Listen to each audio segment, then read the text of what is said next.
Mother Nature hates my Tacoma.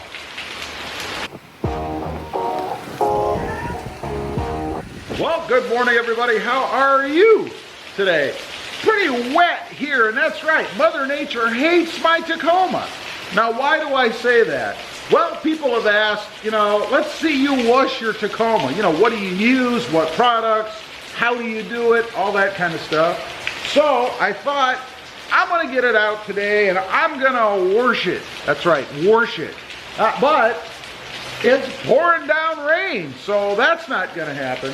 So I thought instead, besides, who wants to watch me run around soaping up my truck anyway, right? I mean, everybody knows how to do that. But I'm going to show you what I use, and then I'll tell you a little bit of what I do. It's really not complicated. So that you guys can see and I can answer that begging question. Does he ever wash his Tacoma? Well, I would have. Okay, here we go. Starting off at the very beginning, of course you need a hose and some water. I'm assuming that if you're washing your truck, you already have that stuff. What I use, this is a 3-gallon bucket.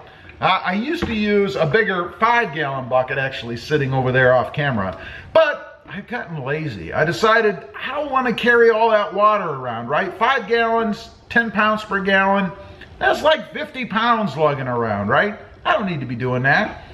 30 pounds or a little bit less. I don't fill it all the way. Now, I do use just one bucket. And I know a lot of the purists out there are going to say, oh, you need to use the 2-bucket method because you get all that dirt and grit in the water and then you just stick your thing in there and get it all over it and sand your truck in essence. Well, let me tell you, anything that's big enough, in my opinion, that's going to damage the paint is going to sink to the bottom anyway, right? So when you stick your mitt back in there and get a little more soap on it, just don't agitate the water. Don't swirl it all around so that you bring all that dirt that's sitting on the bottom back into suspension and put it on your mitt. No big deal. When it's funny, years ago, I remember they used to sell a 5-gallon bucket that actually had a screen that sat in the bottom with little, I don't know, 1/2 inch by 1/2 inch squares, supposedly to keep the dirt at the bottom. That dirt is much, much smaller than the openings in that screen, right? If you agitated the water, you would still bring that dirt back up, that little gritty stuff, and get it on your mitt. So what a farce that was. But anyway, I do use the 1-bucket, 3-gallon method. It works just fine. Now, I mentioned I use a mitt, right? I actually have 2. I have one that I call the clean mitt, if you will. This is used on the paint, right? I don't use this on the wheels or anywhere where there's a lot of gritty stuff, like in the wheel wells and stuff like that. For that, I use a different mitt. This mitt is the dirty mitt. It's the one that's used on the wheels and inside the wheel wells and all that. And I do that last. So after I get the whole truck washed, then I grab this and I wash the wheels and the wheel wells and that stuff to keep that grit, again, off of my clean mitt and off of the paint. Next up, you have to have some kind of soap, right? Now there's 2 different kinds of soaps that you can use. You can use an anti-greaser.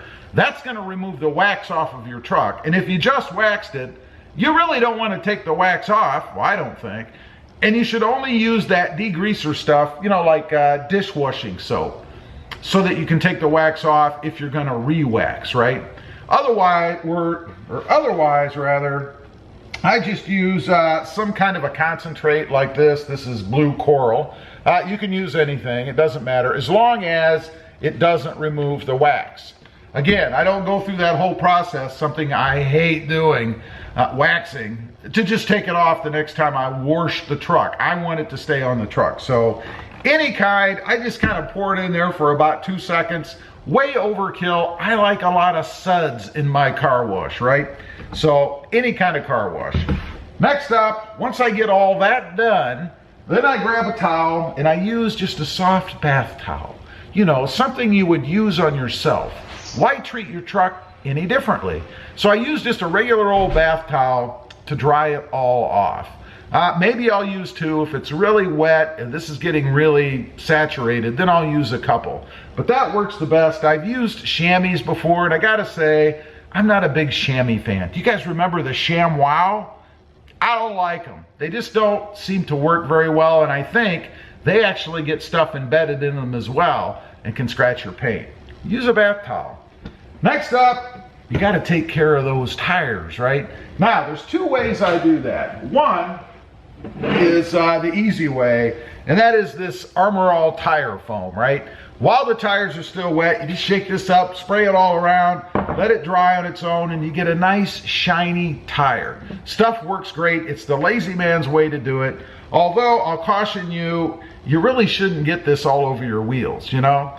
The other way is to use Armor All. After the tires are dry, just squirt some Armor All on a pad, and you can see this is a waxing pad, and you'll notice how black it is. This is what it looks like when you use it on your tires, right? Even when they're clean. So you just spray some of this on, not a whole lot, and then just go around the tire.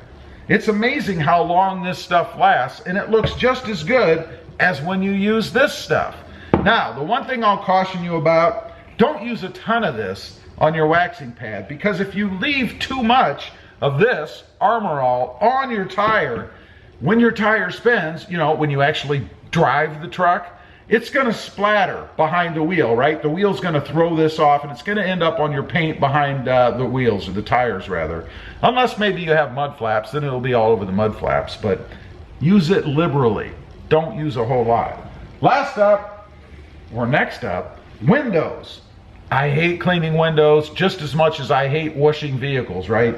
But you have to do it once in a while, and this is for the inside. I have my own little concoction. It's just what is this? A 32-ounce bottle with about 5 drops, 3 to 5 drops of liquid detergent, or dishwashing detergent, I guess. I just drip it in there, then I fill this thing up, shake it up, spray it on the windows, you know, like you normally would. It's not a big deal, and wash them down. I use a microfiber cloth to do that. This is the best thing I've found, and I know washing windows is funny. People use newspapers, old underwear, t-shirts, I don't know. This is the best thing that I found. Seems to work pretty good, and I love this because it's cheap and it works just as good as, say, a Windex or something, right? Now, one thing I will caution you, if you have tinted windows, you know, that film on the inside, don't use any cleaner with ammonia in it. A lot of the brands that you buy, like Windex, have ammonia in them. That will break down your film, your window tint. Unless you buy some, and it does exist, that does not have ammonia in it, this works the best. Last up, my second or equally least favorite thing to do when I'm in the mood to do it or feel like it, and that's waxing. I use Meguiar's, it's called Deep Crystal Carnauba Wax. Says it's clear coat safe. I never had a wax that wasn't, to be honest, but I love this stuff. It's in the red bottle, you may notice. It smells fantastic. It's great. Your whole truck smells like this when you're done. And it works really well. I mean, pretty much you just do a panel, a section, an area, a door, whatever, put it on, do the next door. By the time you're done with the next door, applying the wax, it's dry on the first one and you can just wipe it off. To wipe it off, I use just microfiber towels. I rotate them around. I use a couple. Pretty simple, nothing too extravagant. I'm not into clay bars and machines or any of that kind of stuff. Just make it easy. To apply that, of course, you use a clean, not this one, a clean waxing pad, and that's it.